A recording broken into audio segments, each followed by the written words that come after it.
കണ്ട ബ്രേക്കും ക്ലച്ചോ കേടുമില്ല. ഇത് ഇങ്ങനത്തെ ഉണ്ടാവും. ഇവിടെ തോന്ന ആൾക്കാർ ഇത് കൊണ്ടുപോയിക്കണേ റെഞ്ചിന്.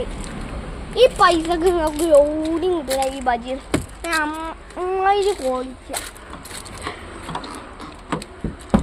പിന്നെ വണ്ടി ഞാൻ പറയണ്ടല്ലോ, അങ്ങനെ പറയാം. കിഡില്ല വണ്ടിയാണ്, കിഡില്ല ബജീറാണ്, കിഡില്ല ഓഫ് റോഡ് ഗിയർ. പിന്നെ പറയണ്ടല്ലോ, ഓഫ് റോഡിനൊക്കെ ഓഫ് റോഡ് ഗിയർ ഉണ്ടാവില്ലേ, അതേപോലെ ഓഫ് റോഡ് ഗിയറൊക്കെ ഉണ്ട്. ഇങ്ങനെ ഇത് ഓഫ് റോഡ് ഗിയർ, ഇതാണ് ഇത് ഓഫ്